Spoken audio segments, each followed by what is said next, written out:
by J.C. McRae. A production by Parahuman Audio. Performed by a cast of fans and volunteers. Please visit parahumanaudio.com to learn more. Thank you and enjoy.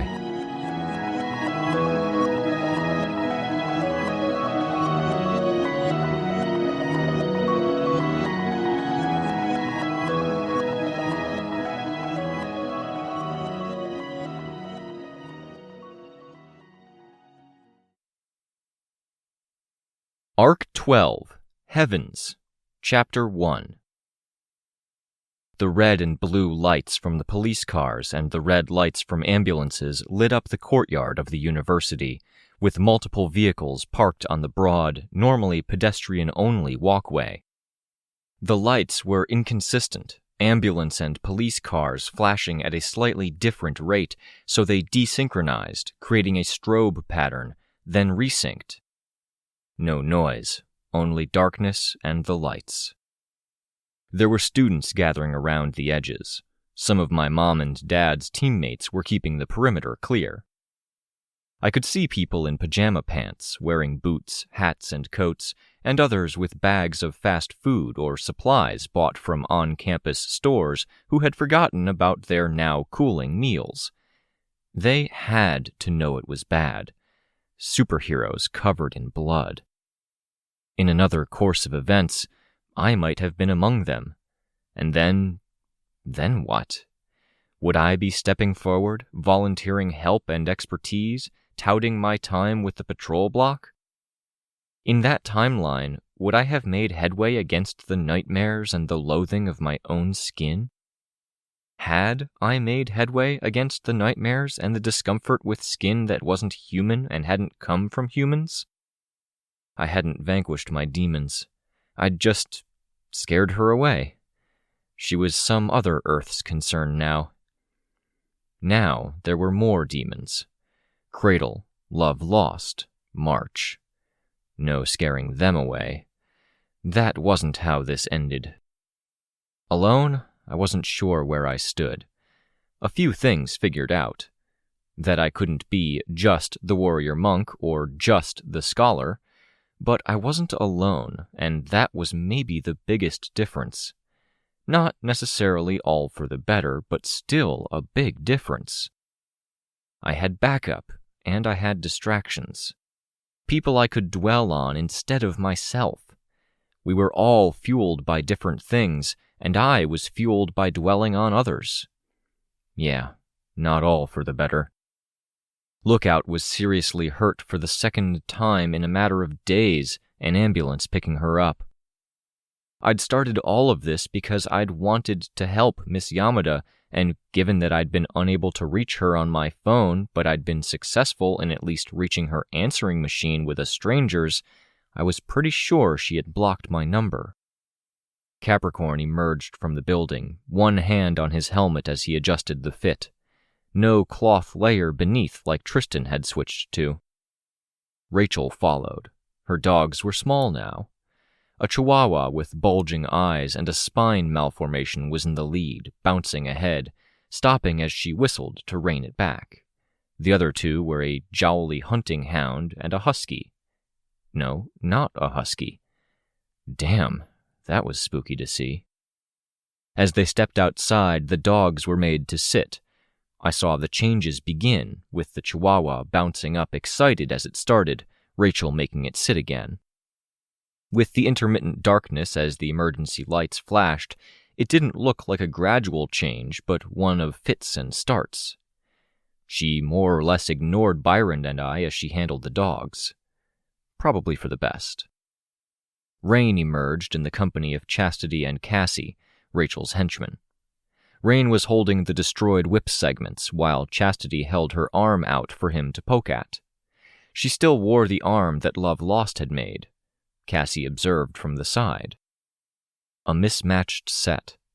Precipice was in costume, his mask and the mechanical right arm bearing the circuit board pattern in a glowing blue, his costume modified from a winter coat with a hood. Chastity was wearing nice clothes and a coat that looked like she'd had to go to Paris or New York to find a store upscale enough. Cassie in a bomber jacket with patches and badges on the sleeves, some looking like they were there to mend rips or tears.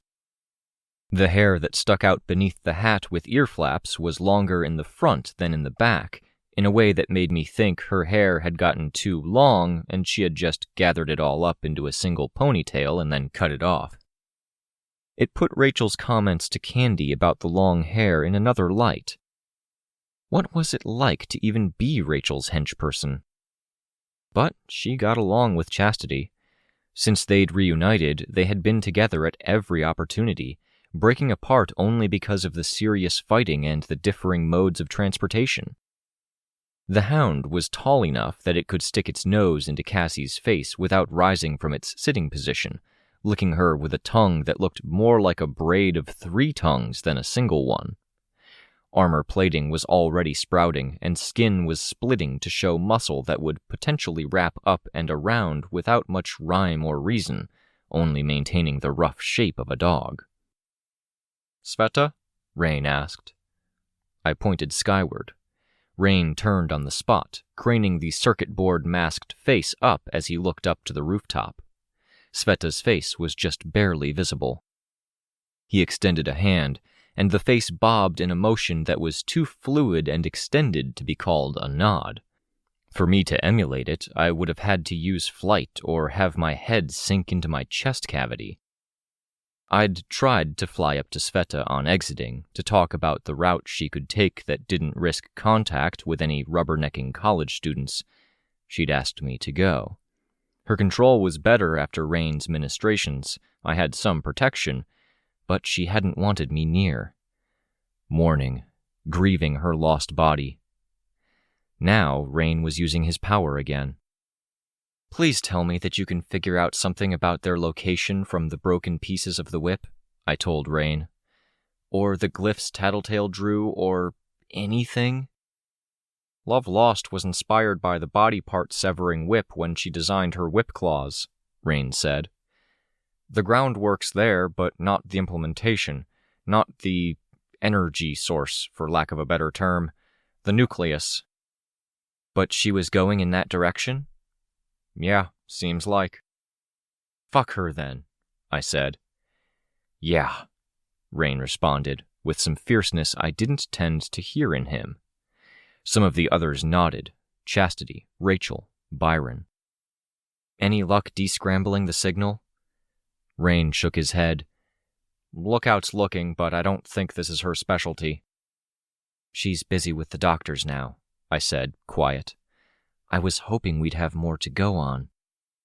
"We have enough," Rachel said. "They got enough blood on them that my dogs can follow." "Good," I said. "Almost grown," she said, indicating her dogs. "We good to go?" "In a sec," I said. "We're missing people." It took another minute for our missing people to show. Ashley, limping on her peg leg, with one of Rein's miniature arms wound around it, the hand touching the ground, not as a foot, because it couldn't bear any weight, but as a way of getting some sensory input. She didn't bring Lookout with her, which was probably for the best. Natalie would see after Lookout, Darlene, and Chicken. It would be Natalie's call based on how Lookout was doing, whether Lookout would be talking to us on comms. My parents might have arrived before Ashley did, but they hung back a touch as Ashley caught up with us, my hand going to her shoulder to steady her, Rein immediately checking on the hand attachment. I glanced back at them. I saw Foyle join them, the last of our group. "How is Lookout?" Byron asked. "Upset?" "Relatively?" Byron asked, putting the situation aside. "Very upset," Ashley said. She looked at me. "My sister wants to know where we're going. She's with the 2 Citrine recommended. They're traveling west from our place." "We'll let her know as soon as we have an idea," I said. Ashley nodded. My parents approached. Foyle went to stand by Rein. "Hello again, Rachel," my mother said. "We've met." "You've met," Chastity said. "We've met." "Briefly, before I took a break from things," my mom said. "Are we going?" Rachel asked, gruff, impatient. "We have a vehicle," my dad said, no longer in dad mode. Not in looking after hurt kids mode or his speak softly so civilians don't get intimidated mode. Superhero mode. "Who's in?" Straight to business. We had a clock, and none of us were particularly interested in wasting time. "We have the armored van, too," Foyle said. "Beat up, no airbag. Villains unloaded from the back and passed into Cape custody." "Good," I said. "Do you want to ride with me?" Cassie asked Chastity. "Shouldn't. As much as I want to, after the last crash, I'm not dressed for a ride." "Precipice?" Cassie asked. Very casual, pointed. I'd caught a glimpse earlier while Precipice worked with Sveta. Sitting at the end of the hallway, Chastity had traded off with Cassie so she could look after her sisters and cousins. Precipice had had his hood down and mask off while talking to the henchwoman. "He shouldn't," Chastity said before I could say anything. "He has tech to look after." "Or driving," I said. "He handled the drive well earlier." "Another time," Rein told Chastity. The teams split up between vehicles. Rachel mounted the hound, while henchwoman Cassie found a seat on the wolf's back. The dogs were on the main road before the armored van and my dad's truck were out of the parking lot. The two vehicles followed, and I watched to make sure that Sveta had caught up. She situated herself on top of the van. I'd reclaimed my earbuds, and my phone was fully charged. I began dialing a group call. I was maybe the only person present in a position to address everyone. "Speaker?" I asked as my mother joined the conversation. "You're on speakerphone." "Dad?" I asked. He was in his truck with Foyle and Chastity. "Yeah, don't use this much. Had to find the button." "Rachel? Cassie? Can you hear me?" I got a nod from Rachel. Cassie looked to be mostly dealing with staying mounted on the wolf, which was a tougher ride. "Sveta?" I saw Sveta nod her head. "Okay. The members of this cluster pass out at a set time every night to rearrange their powers and the strength of those powers, dream, and communicate. This is our time window to do something. That's the good. We have resources." "So do they," I heard Rein. "They have resources too, yeah, that's the bad. They have mercenaries hired and contingencies planned, and they have our teammates' body parts held hostage. We have to keep in mind that he knows we know about the time window. Anticipate that he'll have guards, mercenaries, hirelings, traps, deceptions. Love Lost had some nasty traps at her hideout." "They'll have eyes on the roads," Foyle said through the phone. "They will. Lookouts, people watching their rear and flanks while they get where they're going," I said for the benefit of Rachel and Cassie. "I'll get off the main road. I may come back to give 'em a sniff," Rachel reported. "Rachel's going to try and stay more out of sight," I said. "Can you roll down the window of the van, Foyle, and make sure Sveta can hear? I'm going to stick with her right now." "I'd rather not roll it down," I heard Sveta, distant. "Belay," but the window was rolled down. Sveta was perched on top, and as she was as in control of that body as I'd seen maybe 3 times ever. "Do you want the windows rolled?" I saw her shake her head. Foyle left the window open, and Sveta hung near the top of the van. Rachel was starting to peel away, her dogs running now in places where a lookout wouldn't immediately spot them and identify a telltale sign of Undersider or Undersider breakthrough action. Helps that there aren't headlights on the dogs. We'd be spotted a mile away. On reflection, it was patently insane that they were traveling as fast as they were with no headlights. I followed Rachel and the dogs as they left the road, running through the fields to the side where no streetlights shone. I kept the wretch active while flying out of reach of them. "They have hostages. We can't charge in. We can't make noise. Swansong, Damsel, and Rachel are our biggest, noisiest attackers. Capricorn, Flashbang, and me are a step down. We have more ability to be quiet. This is a covert mission until we get a better sense of where the hostages are and what measures we're up against." "I can be quiet," Rachel said. "Rachel says she can be quiet." Swansong chimed in. "I spent years on my own. Every bite of food I ate and every piece of clothing I wore was a result of me being stealthy." I started. "Damn it. Yes, absolutely.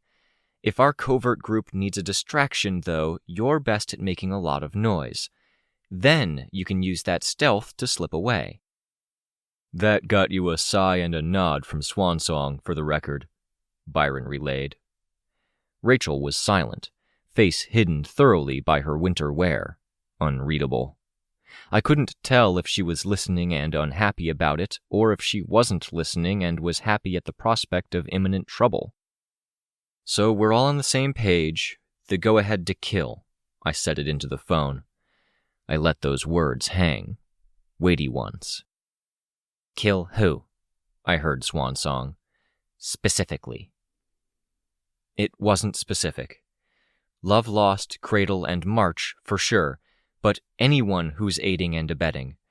Obviously, this doesn't include people who don't necessarily know. I think it was a surprise for Lord of Loss and Nursery. Mayor says yes, for all that counts. Lawyer... I had to remember my mom was present. How to relay the tacit permission without throwing a wrench into Natalie's professional life. "Talked to me," my mother said. "She won't tell you yes, but today she isn't telling you no either. I think that's as close as you're going to get." Essentially my take on it. "That's where we stand," I said.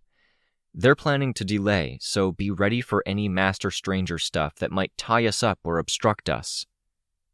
"Protocols?" Byron asked. "At the first excuse, yes, but only then. Otherwise, it slows us down."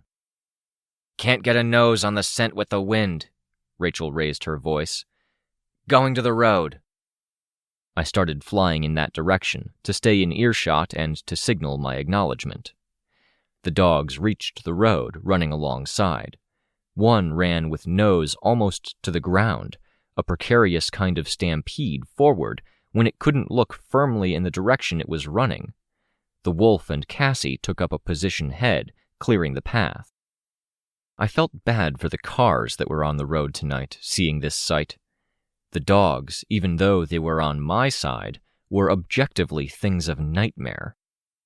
I heard Rachel whistle.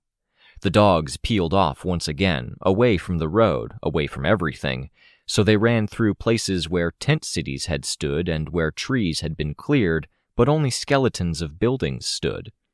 A wilderness of the interrupted urban. She was saying something. "And north." "They headed north?" I asked. "This way," Cassie shouted, pointing. "Turn north," I told people on the phones, as I flew straight up to get a view of what was involved. I could see the headlights of cars that weren't going anywhere. "It looks like one of the portals to Earth N. Be wary. Company parked up further ahead." Earth N. Lord of Loss's Earth. It had been Marquis before Marquis had vacated. Deader and Goner had controlled territory there too, off of one of the portals. An Earth of a dozen corners, where the settlements were spread out and hard to reach, so a bunch of the corner worlds were on the same Earth, which in reality made sense when so much vetting had been necessary to watch for invasive species, disease, and hazards. We'd been once before, when looking for the culprits of the portal attacks. We'd found Earth Chite's people camped out there. Now? Now it was a different kind of problem. It was where the villains had retreated to, for the most part, since Hollow Point and similar locations had failed. And right now, the villains were pushing the limits, rebelling hard against the idea that heroes finally be asserting proper authority again. Rebelling somewhat more understandably at the idea that if people were a real problem, we might have to incarcerate them and not let anyone know where, lest we run into another fiasco like we did with the prison. Bluestocking, Prancer, smaller villains, bigger villains. None of the above. I was a dark form flying through the dark, and no lights touched me. Nobody looked up. I could scout their number, look for familiar faces, and get a lay of the land. It was as though they'd sensed that we'd be coming at them angry and willing to cross lines. There were humans gathered around the parked cars, and cars situated so they blocked the access to the portal. "Headlights off," I said through the phone. "Stop if you can see them parked ahead." I had a position to see the truck and van park. Nobody among the cars seemed to notice. Rachel, Cassie, and I joined the others, parked in the darkness, looking at 8 cars with at least 15 people gathered. 2 of those 8 cars blocked the entrance to the building where the access to Earth N was. On the building itself, more people were gathered. People-mounted spotlights swept over the field and the road, but didn't reach far enough to illuminate us. There were more than 15 people in or on the building itself, and that was just the ones I could see in plain sight through windows and on the roof. They were armed. Rifles. Not a police, patrol, or station employee's uniform in sight. They'd taken the station, and now they guarded it. Everyone was climbing out or half climbing out of the vehicles to get a view of what we were up against. I saw Sveta's pale face in the woods off to the side. "People we can deal with," Ashley said. "We have to deal with them without immediately sounding the alarms," Byron pointed out, "which is awkward because that's a lot, and they look organized." "Cell phones don't tend to work across dimensional portals," I said. "In a theoretical world where we could get in and block off anyone from getting through the portal to notify the other side, we could hit this place pretty hard and still remain covert." "Could flood it, turn it to stone before the flooding gets to the other side," Byron said. My mother was hanging back, staying quiet. My dad looked pensive. "Thoughts?" I asked. My mom answered me. "I think you know what the answer is. Time is short. Are you asking because you want to be fair and maintain the team equilibrium, or because you really do need the advice?" Which had a faint tone like if I needed the advice, I'd failed somehow. "Because every bit of feedback is an opportunity to do what comes next better." "They got away. This is where they went.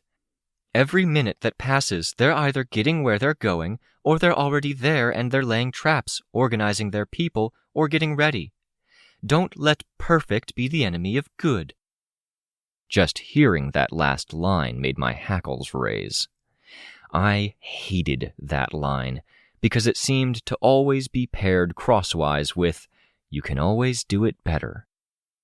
My mom seemed to sense the raised hackles, because her expression softened. "You know the team and the team dynamic better." I looked to my dad for backup, but my dad wasn't my dad right now. "Do you remember the engagement patterns we used to drill on?" Flashbang asked. "Of course," I said. "It would be nice to get some use out of those again."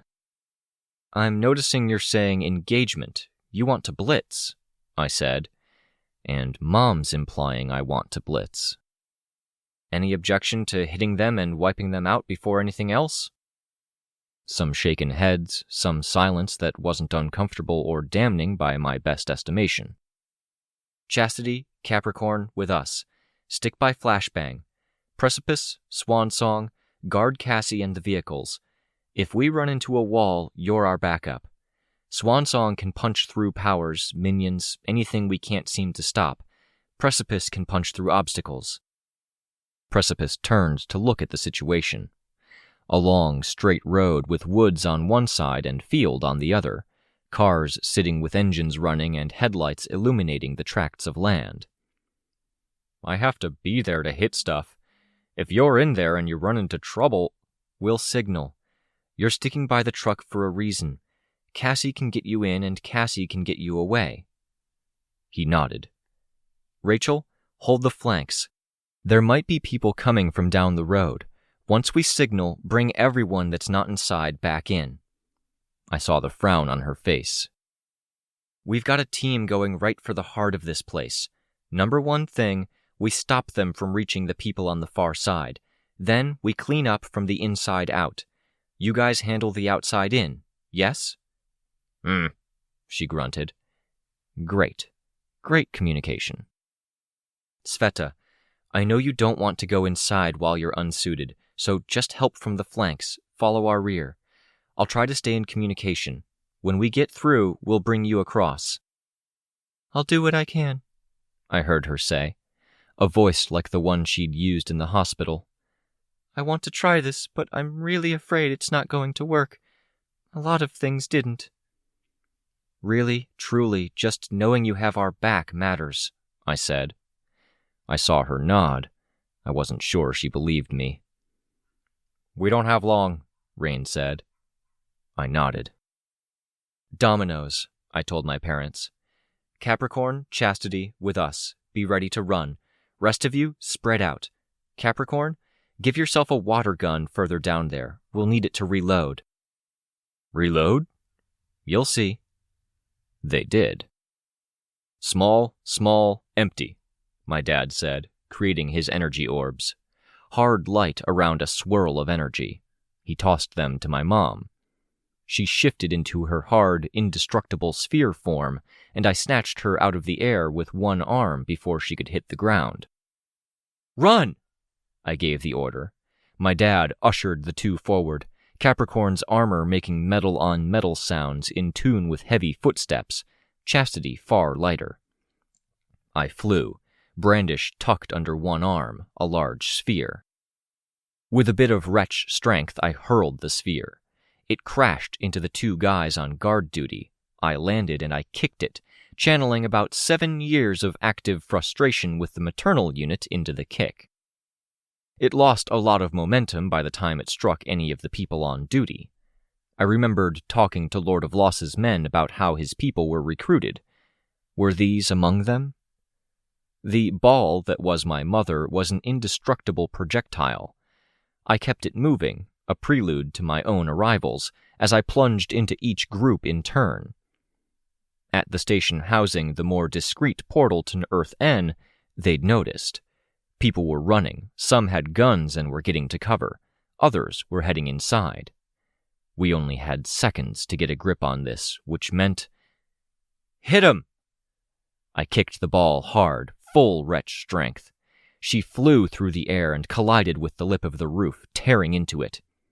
In a flash, she was brandish again. Her one arm swept out, hurling a sphere. The detonation was small, bright with impact but no heat and no fire. There was a whoomp and a shockwave that scattered snow and dust, with multiple people sent sprawling. A second toss, with much the same effect, but it included some of the people who were getting to their feet too quickly, and it sent them tumbling with some frantic movements to avoid falling off the roof. Not that there was a great chance, given the short lip around the perimeter, dotted with cornices that hid the places where the prefab building had been put together. The third toss landed in the midst of another group who scrambled away. She lunged into it and passed the sphere that hit the ground, catching one guy. I took my cue, going after the remainder. 2 people close enough together that I could land beside them, driving my elbow down into one's shoulder, grabbing the other by the back of the hood and, pausing as I delivered the elbow strike, heaved them forward and face down into the surface of the roof. To the side, the grenade burst into a sputter of bubbles, a fizzle. Brandish was already twisting around, her weapon across his neck. They sank down and the weapon followed them, the tip searing into and through the cornice beside the man. "Radio," she said. "Walkie-talkie, now!" He reached for his coat. She beat him to it, reaching inside the open coat and pulled out the walkie-talkie. "You will tell them it's a trap. Tell them to freeze and make them believe it. They are not to call anyone. They aren't to pass through." She moved the sword, singeing beard hairs. "Fuck!" He fumbled for the walkie-talkie. Again, she beat him to it, making everything fast and fluid as he followed instructions. Do not go through. Your lives depend on it. Find a safe place and remain where you are. The portals... I reached out, covering the mouthpiece. The portals are unstable.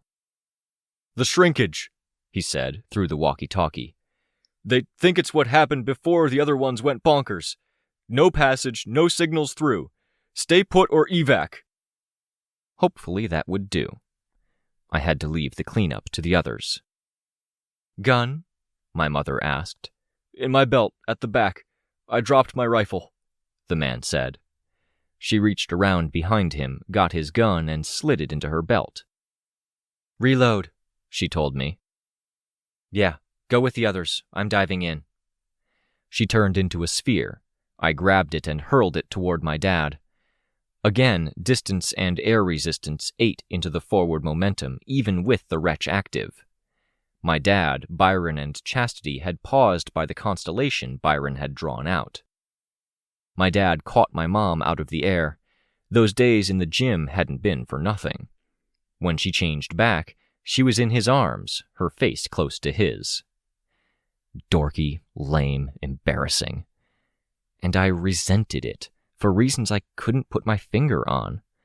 Dorky, lame, embarrassing, and I couldn't have gotten more of this? Or it couldn't have extended into things that weren't shock and awing a bunch of desperate assholes who were willing to work for a villain for a chance at the good life? I couldn't stay to watch, as much as Dr. Darnall might have asked me to think it out. I pushed the guy I was holding with my aura, ratcheting up the panic. Who do you work for? Fast answer. God, I hated how I sounded like my mom had sounded in that instant. Lord of Loss. But we're being hired out to someone else. Love lost. You know he's a lunatic. You know she's violent and she works with killers under her. I saw him shake his head, frantic, jarred by my aura. Then the fleeting admission. I grabbed him, bringing him closer to the edge. Was there an angle I could throw him and a place I could put him where he wouldn't die on impact? And a tendril grabbed him, seizing him, then depositing him firmly in a snowbank. Good one, I shouted. No time or breath to waste. But that had saved me the time it would have taken to deposit him down there. I flew around in a sideways arc, diving for a side window. That put me inside the building. Once the wretch was active again, I plunged through the floor. There were people with guns, and I flew into each of them. I knew the general layouts of the stations. I'd visited more than a few. Punching through obstacles and walls put me in the center area between all the terminals, past the initial gates. Staff had already cleared out. I could hear the noise outside, powers being used, Chastity's voice. A voice crackled over the walkie-talkie. Can we get a confirm? When are we good to proceed? Hello? Couldn't let them proceed. I left the rear group to handle the doors and the people we'd scattered. My goal, the portal itself. I flew down and through, knocking down metal gates that should have been open. There were people making a break for it, and I dealt with them. I helped them down the stairs in the most debilitating way possible. I heard the slap of Sveta behind me. I heard the bang at the door, Ashley's power. I spun in the air, caught only a glimpse of a door with a silver line on it, Ashley with her good foot out, arms behind her. As part of that scene, I saw a massive collection of tendrils, with Sveta's face at the center of them all, her expression focused, her face not as traced or marred by the tendrils reaching across it. Nothing at eyelids or nostril, nothing at the corner of her mouth, pulling because it acted instinctually. The Cape geek in me wanted to rattle through all of the ways that could have happened. The session ranges, or the fact she was pissed, that anxiety fed into itself and she was so distracted by reality that the cycle had been interrupted. But she was with me. No suit, no middle ground. I had the wretch and I felt the tentacles touch it, leveraging it. How confident was she to transition from, I don't want anyone near me, to, I can be this close to a variable scenario? "Can you grab the brandish ball?" I asked. "Yes," was the whisper. Hearing the whisper, knowing my friend, I got it. Sveta turned away, head down low while tendrils reached up. I felt a pang of sympathy, but I couldn't afford to act on it. And, at the station platform itself, was the irregular shape of a portal, a three-dimensional hole in reality. A few dozen people were gathered. Stuff had been unloaded, including food and munitions, intending a longer stay. The deeper recesses of the station. They were talking, unaware of the commotion above, trying to figure out what they were doing. They had a boss, and that boss wasn't on site. Love Lost had been brought in, and Cradle wouldn't be here, not so close to the deadline. They're just obstacles and an early warning system. As I arrived, Sveta delivered the brandish ball, whipping it down hard. Water flowed down from upstairs as a distant offshoot of the water gun that had deposited Brandish here. The ball ricocheted off the ground, hit the ceiling, then, in the center of the room, expanded into Brandish, who was loaded with pre-prepared flashbang grenades. While she was in her ball state, she was in total stasis. The grenades had a timer, but the timer didn't count down while she was frozen and not of this world. She scattered them, throwing them wide. In a half circle around her, grenades exploded with light and concussive force. Some of that force caught one or two people badly enough that there might be long-term injuries. For the rest, it took the fight out of them for the moment. Everyone who had been standing in or near the portal was laid low. The Dominoes engagement, named by Amy, which sucked because that ruined it a little. Me, Brandish, and Flashbang all hitting like dominoes toppling, a series of devastating blows. Brandish wasn't bothered by light, and in the midst of the chaos, knowing which she'd thrown were duds by experience, she could weave through while her targets were just trying to get out of the way. The explosions cleared out half of a room full of 40 people, many of them armed. Sveta and I picked through the remainder. Women with guns, men with masks covering their lower faces, tossed aside. Sveta couldn't really be shot, and the wretch protected me from being shot, even though it was mostly pandemonium and people reeling. And Sveta's movements only continued to make sense to me again, now that I could parse why she was so reluctant and reserved. I'd known her at one point in time when this was all she had. She'd been hesitant to get to know me, but she'd settled in. But she was a teenage girl, and for a brief time she'd had a body, a covering she loved for a shape she hated. Back then, this body had been her entirety. Now, after a body and paint to decorate that body, after clothes and clothes we'd shopped for, to lose her suit was to be stripped down, naked before the world, vulnerable on multiple levels. She wrestled with that even as I saw the visible triumph in how each extension of a tendril moved just a bit more accurately, just a bit less self-defeating. And just a bit was a hell of a lot when there were so many tendrils. "You're doing great," I cheered, because words were all I could offer, and what I really wanted was to hug her and have her hug me back with those arms she'd built. I wanted revenge here, and I wasn't ashamed to admit it. For her, for the others. For Kenzie, who had lost her hands, and who hadn't been able to smile enough to compensate for the pain and sadness, whose cheeks had been wet with tears. For Ashley, for Darlene, for Tristan. Fuck. Infiltrating, finding our stride. Getting a sense of where strange teammates were, so I could identify the big guy who looked like he might take a little more effort to take down, someone I didn't necessarily want to pulverize, and I could hit him so he stumbled in the direction of the group coming down the stairs. Chastity caught him, and I saw the stunned surprise at the pretty girl before him. She backhand slapped him, and he hit the ground like a wet towel. No smile, no triumph at the act. Even with Lord of Loss and Nursery's people, there had been that. Rachel's dogs came down the stairs, 3 astride, with Cassie on the hound's back and Rachel following behind. Each dog had multiple people in their mouths. 2 for the Chihuahua, 3 for the wolf, and 3.5 for the hound. No, not a half. Someone's jacket had come off. They were deposited on the floor, and the people writhed, unwilling to get up. "Let's get through and scramble. We have everyone?" A quick head count confirmed we did.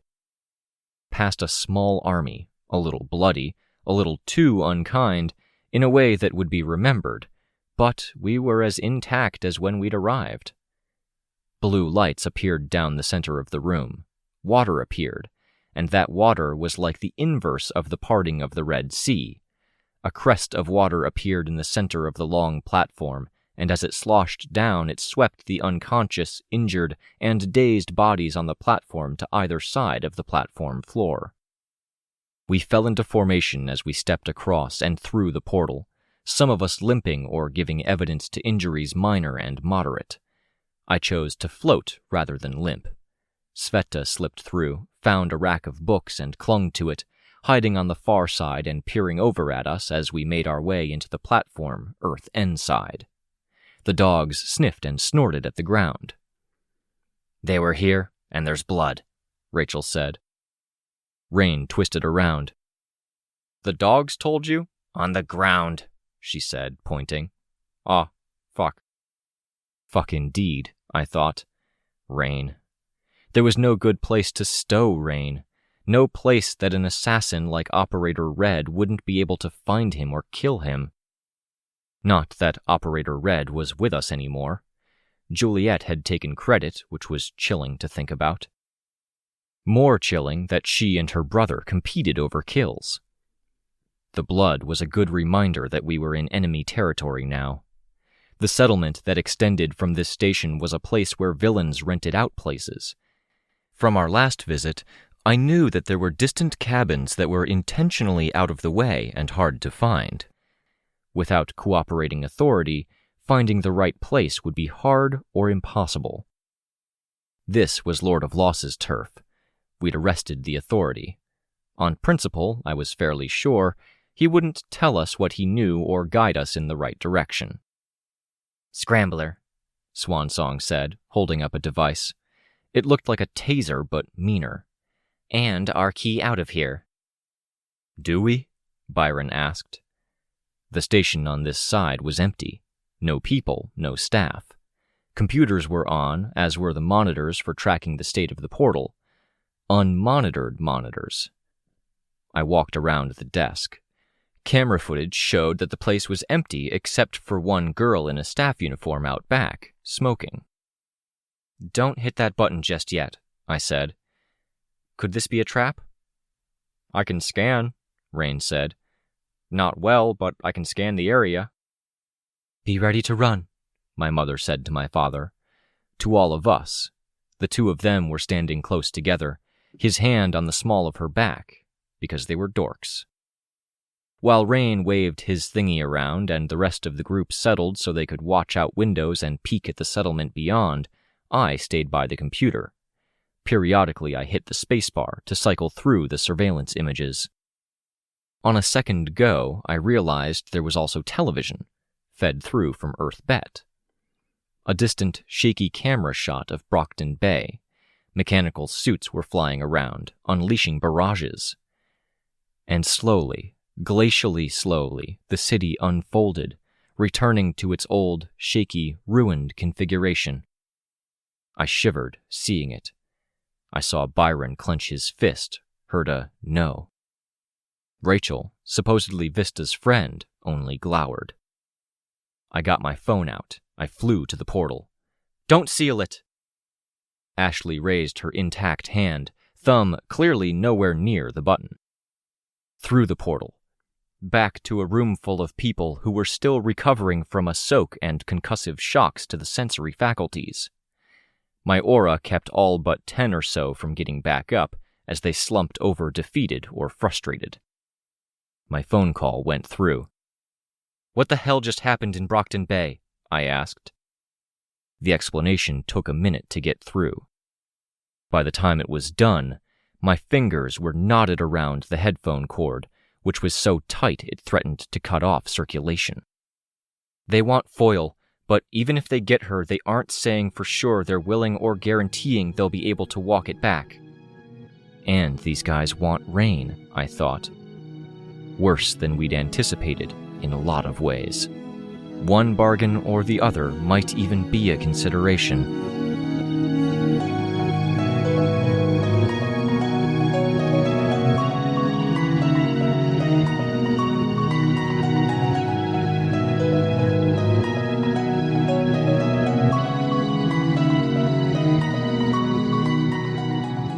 This was a production of Ward by Parahuman Audio. Ward and the Parahuman stories are written and owned by J.C. McCrae. You can find the original text and support the author at parahumans.net. For more of the Ward audiobook, as well as other community works, please visit parahumanaudio.com. Music for this chapter was by Enexia. Editing by SamuraiBuko. Narration by Robert Rein Ramsay. Find more of their work at our website. Thank you for listening.